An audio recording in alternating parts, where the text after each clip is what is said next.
kita akan kenalan tentang database. Database itu secara konsep ada dua. Ada yang SQL, ada yang NoSQL. Nah, ini hanya toolsnya ya. Jadi kita pahamin dulu perbedaannya. Nah, kalau database SQL kita biasanya bisa pakai si MySQL, pakai Postgre, pakai Oracle SQL, pakai SQL Server Microsoft ya. Nah, secara konsep itu seperti apa? Secara konsep itu gini. Database yang sifatnya SQL itu disimpan seperti table. Jadi ada kolom, kolom itu disebut dengan field kayak nomor RM, pasien name, diagnosa, ini namanya kolom. Terus ada namanya baris. Baris itu record datanya. Jadi bentukannya kayak table seperti umumnya. Nah, apa itu NoSQL? Nah, dalam hal ini saya pakai MongoDB untuk satu project document stores-nya.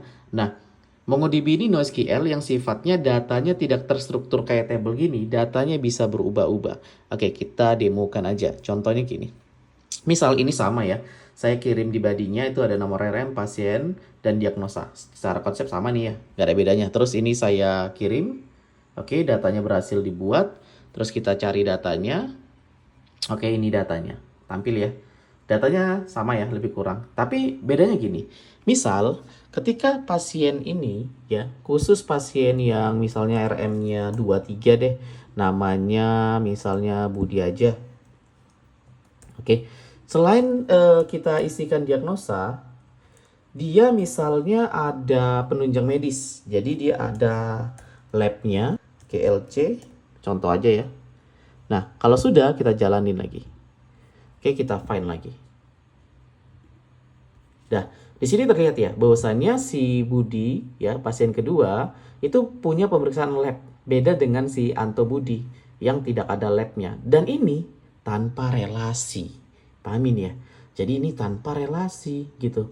Nah, sedangkan kalau kita buat di sini, di mana nyimpan labnya? Tidak bisa kan? Mau nggak mau kita harus alter table. Jadi kita tambahkan struktur, tambahkan lagi alter table, misalnya tambahkan lab, tipe datanya aja contoh aja misalnya teks.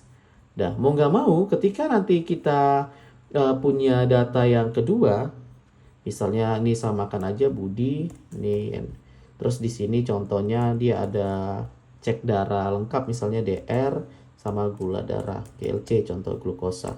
Kalau kita go, kita simpan. Nah, tapi kan yang di bagian ini sayang nih, gitu, datanya nggak dipakai, ya kan? Nah, kalau ini udah terlihat data perbedaannya. Jadi benar-benar fleksibel kita ngaturnya. Oke, sampai sini paham?